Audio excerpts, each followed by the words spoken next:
Welcome back, Bantwana Benkosi.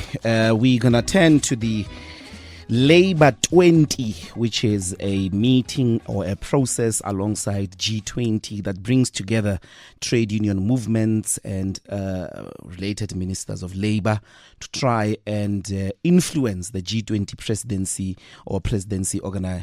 meeting that will be taking place later on in the year in November. And they joined and gathered over the past few days.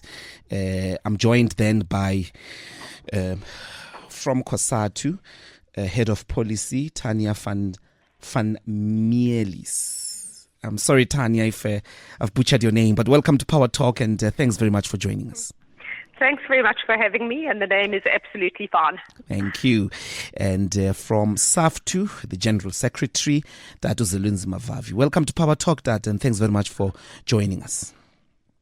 Good morning to you, the good doctor, and good morning, Tanya, and good morning to everybody listening. Also a labor consultant, Tony Haley. Welcome to Power Talk, Chief. Yeah, good morning to you, and good morning to my colleagues on the panel. Thank you very much. Let me start with you, Tanya. If you could help just the ordinary listeners with a quick introduction of what the L20 is, and then COSATU's own interests with regards to the meeting that has happened over the past few days. Thanks.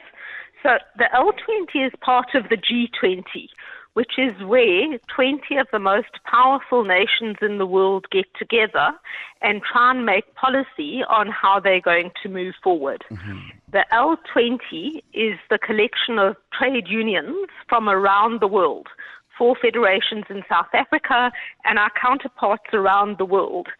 And our aim is to try and influence the decisions that are being taken by the L20 and the G20 to put workers' issues firmly on the agenda so that policy going forward puts people before profit instead of profit before people.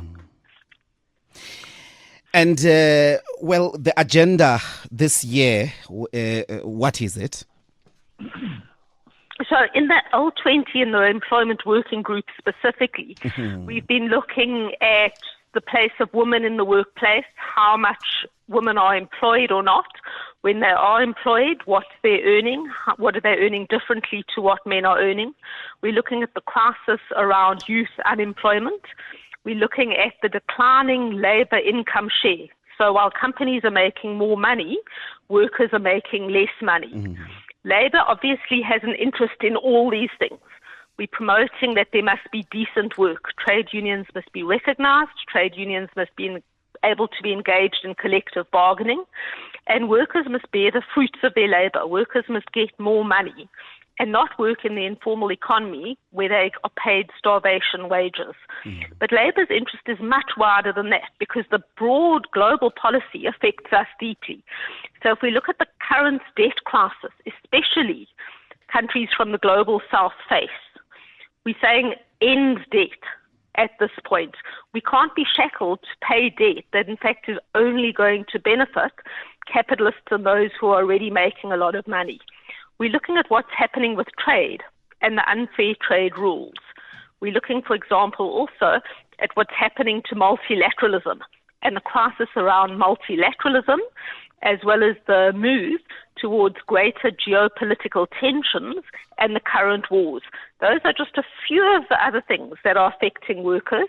We're happy to talk more, but it just goes to show labor's interest is not what happens only in the workplace to us. It's what's happening in our countries, in our regions, more broadly in the world, because that all impacts workers' everyday lives, our families and our communities. GS, you are a militant trade union federation, and I think South Africa has experienced, before we go to the interaction of the workers of the South and the workers of the North, if a common agenda can be truly forged. But generally here, we have seen a huge fracture in trade union solidarity. And what accounts for that on the one hand, and on the other, is a common agenda possible within G20 amongst workers?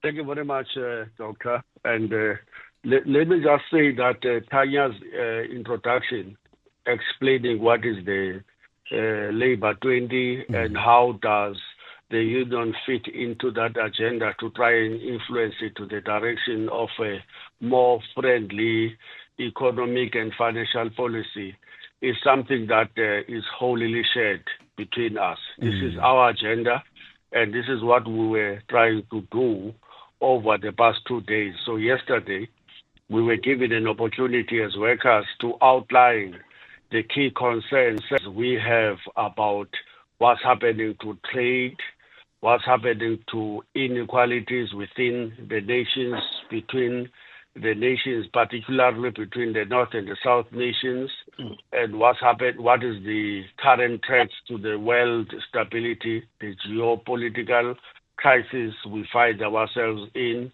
the move towards unilateralism, bilateralism, that sideline multilateral forums that have been established post the Second War, and what's going on with the issues of peace and in our continent, the peace in the Middle East, and what do we do about the crisis of environmental calamity that is unfolding in South Africa, just like it is unfolding everywhere in the world. And Tanya has said, where is the position of women, the youth, which is a crisis we face here in South Africa, just like many other nations are facing everywhere else in the world, the sidelining of greater numbers of young people. So that's what we were trying to do over the past, since, in fact, we met on our own as the African continent on Saturday and Sunday, and we were looking at everything that we're speaking about from the African perspective, but focusing more about the Africa trade area, and to look at how do we use this as an instrument to counter the move towards unilateralism. And you know that in tomorrow we're going to be hit by a 30% tariff increase by the United States. So we're rallying to say, but we can industrialize in South Africa. In the African continent. We can increase trade in the African continent. We can push governments to ensure that there is greater levels of investment on infrastructure, education, and healthcare. We can fight together to push for the cancellation of the debt, in particular the odious debt. And so these are the issues that we've been speaking about. So as an African, we go to the world trade unions to say this is where we're coming from as the African continent. Yes. And so that we can get our issues integrated. And so the statement made by the ITUC General Secretary yesterday was an attempt to fuse all of these inputs from the World Trade Unions and present it on behalf of the workers to the Labour Summit. What we hope for today is that the declaration that will come out will be a declaration that lives through to the South Africa's key themes for the G20, which is solidarity and which is fair trade. And if we get those through, then it makes it easier to influence the government 20 when it meets here in November. The crisis, as everybody knows in South Africa, is that the next host is the United States, which is not even represented yet, and which may not come. In fact, Trump says he may, and he may send another person. But the indication is that he doesn't want to inherit something from South Africa that will speak to the opposite of what he stands for in America today. So you can see it's a very, very important battle. In terms of your question, yes, we're doing everything to unite the trade union in South Africa, and we know that most of the problems we have, such as the declining numbers of workers belong to the unions, are not caused by anyone else except the trade unions themselves.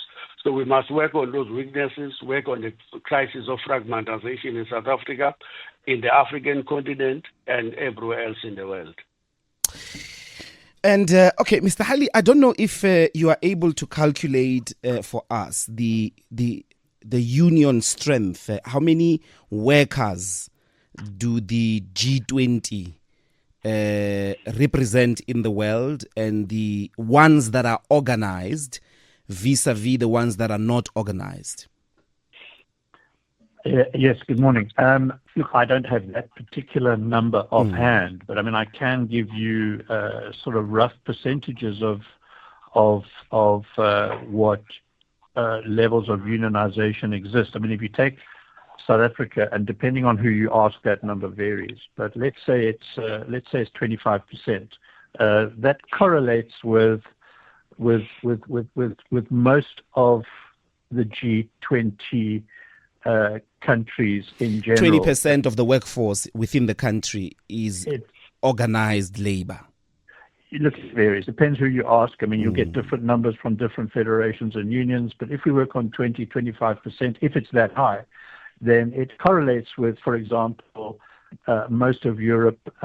Northern Europe is a little bit higher than that, but that would just about correlate. But I think what is important, and Mr. Vavi has touched on it already, is that we have for some time seen deunionization, if you like, across the world. And the ILO itself, their statistic is that between 1980 and 2016, about a quarter of union members across the globe were lost for various reasons, and some of which relate to trade unions, but many of which are for reasons outside their control.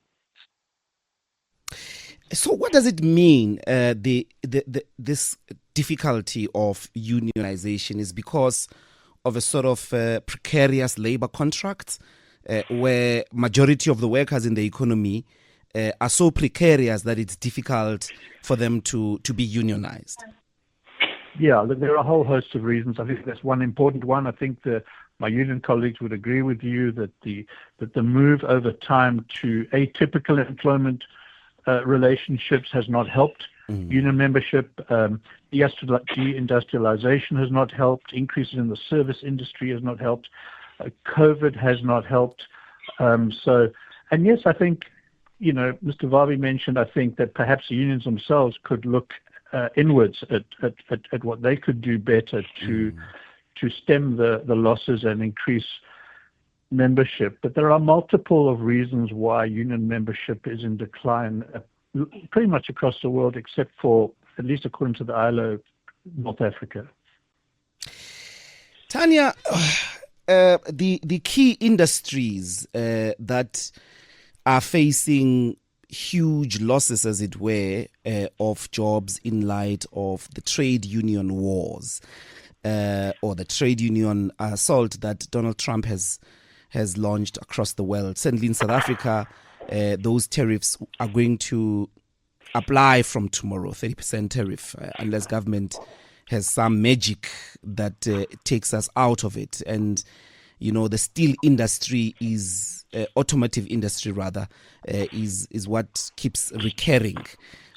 Did this arise, and what has been the attitude or some forms of thinking about saving those jobs? Thanks. If you don't mind, I'm going to answer that, and then I just want to come back to one of the issues that was raised by previous speakers. But Donald Trump's imposition of 30% tariffs is going to be nothing less than devastating and catastrophic for workers in the auto sector. You'll know, for example, that Mercedes-Benz in Port Elizabeth shut down in July just because they're not sure of what's going to be happening to orders, and they do export to the US. Never mind the automakers themselves, it's that entire supply chain. Often where there's smaller companies or medium-sized companies which we've, under South Africa's industrial strategy, grown, nurtured and nourished. And they've created jobs. It's nothing less than a success story, certainly, as Willie had mentioned earlier, for unions have consistently been pushing for industrialization. The Trump tariffs are going to erode that in the auto sector. Hundreds of thousands of jobs are at risk. Looking at the agriculture sector, so for example, citrus is at risk. as well. So it goes very wide. But if you don't mind, I am going to take advantage and just speak to the levels of unionization declining, because what we're seeing is an assault on trade union rights worldwide. It took the International Confederation of Trade Unions, released its Global Rights Index, and it found from around the world, 87% of countries violated the right to strike. 80% of countries around the world violated the right to collective bargaining. 75% of countries violated or excluded workers from the right to join trade unions. So as much as we can introspect as unions and say, how can we make sure that we're recruiting more and servicing members better, that's always going to be something we strive to do. The one thing we must do is stand up against this violent attack of basic worker rights around the world.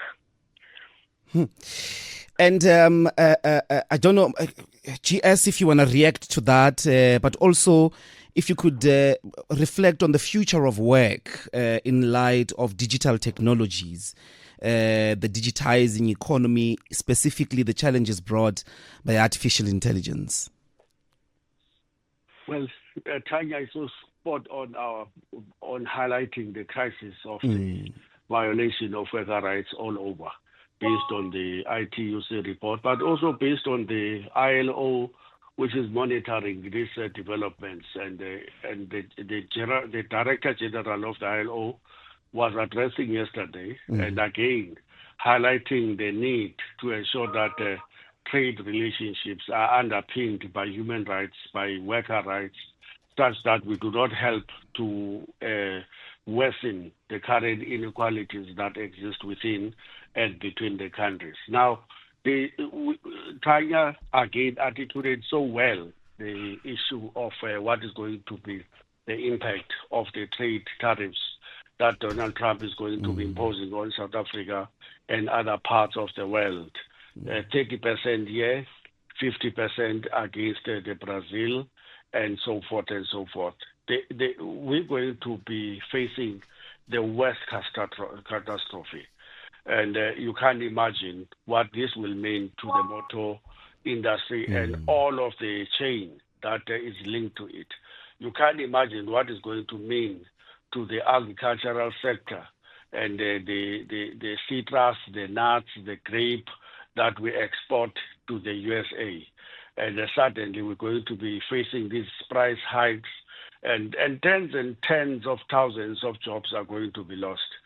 Now, the context of South Africa is that we're already sitting on a ticking time bomb of 42% unemployment, 60% of youth unemployment. You now infuse into that the unstoppable tsunami, if I can use that again, of the fourth industrial revolution. On a South Africa whose many millions are still to be put into the first industrial revolution, to have proper roads and clinics and hospitals and schools, police stations in the rural side. Before we could even integrate them to the first, second, third in the industrial revolution, we're now grappling with this massive new dimension of intellectual intelligence, the AI, the artificial intelligence rather. We're going to be in trouble. And that's why government hopefully is reading all of these developments with urgency they deserve to fix the structural crisis in our education system, to ensure that every child that is on grade 1 finishes at grade 12 with a better chance of getting access to higher institutions of learning, and so that they can improve their chances of being absorbed into the labor market in South Africa.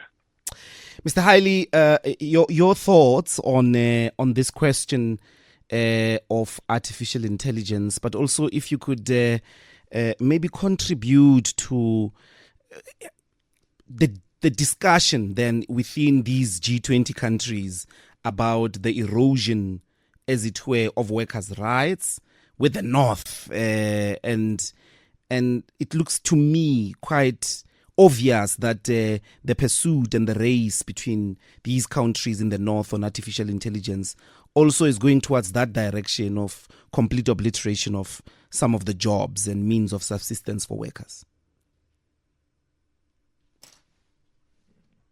Colleagues have said regarding the threat to jobs when it comes to AI. I mean, I saw yesterday a report talking about one particular giant software company, for example, that is working on AI, that's looking to, in all likelihood, and that'll be the case, I think, for most, or at least for many employers, there will be, I believe, probably significant, in all likelihood, significant job losses due to the introduction of AI, and probably therefore a shift in the kinds of skills that are going to be needed to drive AI itself. And I think many sectors are understandably and I think justifiably concerned about the impact that AI is going to have.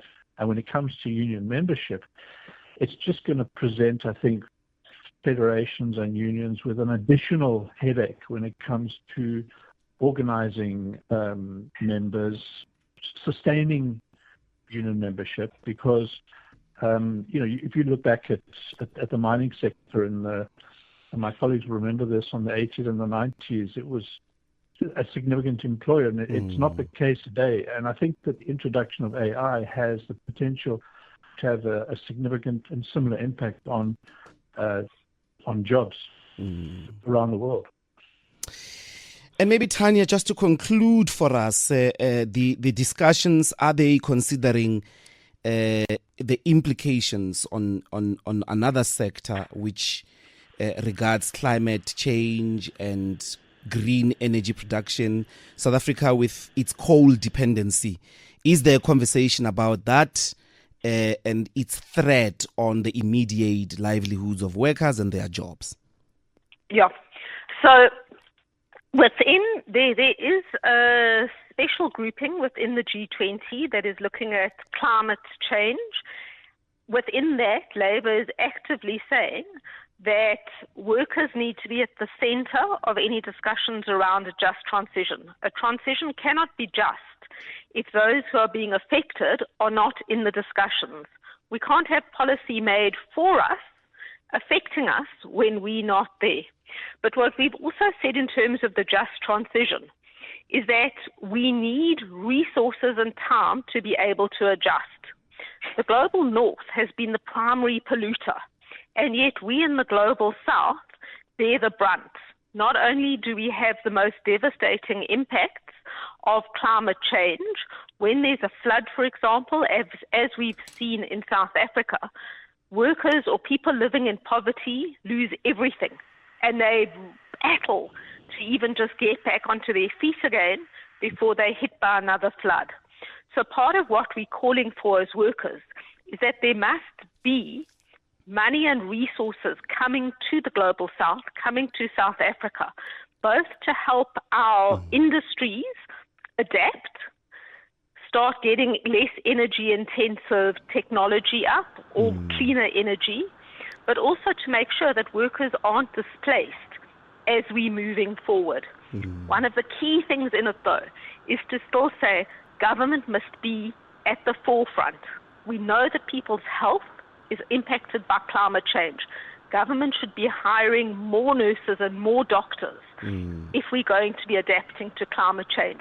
Government must be building more infrastructure that not only helps companies export, which is where infrastructure is going, but protects people in terms of floods, poor people, so that they have transport that's accessible and affordable to get to and from work.